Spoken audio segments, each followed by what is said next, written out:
Hello and welcome to the short Vort on Parshas Vayeschanan, Shabbos Nachamu. In Perek Vav, Pasuk Ches says, "Ukshatam lios al yedecha v'hayula tetvos beininecha." This is one of several times in the Torah that we are commanded to put on tefillin. Rapam in a Vort from Rapam notes that in each of the four parshios that are in tefillin, they praise Hashem. And in Brachos, Dav Vav Amud Aleph, it talks about Hashem also wears tefillin. In Hashem's tefillin, it praises the Bnei Yisrael. It says, "Umi ka'amcha Yisrael goy echad baretz."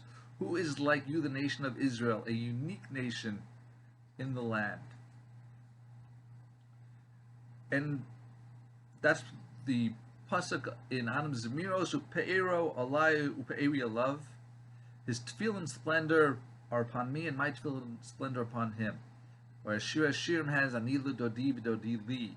It's showing the reciprocal love between HaKadosh Baruch Hu, between God and the Bnei Yisrael, that we each praise each other. The Kedushas Levy says in Parshas Bo that by Pesach, we call it Pesach, but if you look in the Torah, it always says Chag HaMatzos. Why would we call it Pesach if Hashem calls it Chag HaMatzos in the Torah? The answer he gives is that each one of us are praising the other. We praise Hashem, who is Pesach, who went over our households when he was bringing destruction in Egypt, and he protected us, so we thank him for Pesach. And Hashem thanks us for Chag HaMatzos, that we rushed to do his will and run out of Egypt, even without taking time to properly prepare our food, and we sustained ourselves on the unleavened bread. Therefore Hashem calls it Chag HaMatzos. This is the sign of the true love between us, and it's a good key for Shalom Bayis, that each of the one compliments the other, praises the other one, looks for the positive one. In Shulchan Aruch Orach Chaim, it says that when we're wearing tefillin, the halacha is you cannot be mesiach das. You can't remove your thoughts from the tefillin. You daven, you learn, but you can't think of other topics during that time. Similarly, says Rebbe Levy Yitzchak, then Hashem must follow the same rules, and when Hashem is wearing his tefillin, he must be thinking about us.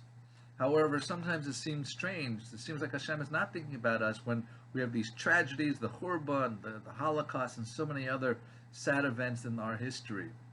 But that's what the tefillin come to tell us, this message that Hashem is also paying attention to us. And that's why Vayeschanan, which mentions tefillin, always comes out on Parshas Nachamu, a time of year when Hashem comes to console us for the loss of the Churban Beis Hamikdash, as well as an illusion for all other times. May we see the Gula Shalema B'Mehera. Thank you for listening. Have a wonderful week and a wonderful Shabbos Nachamu.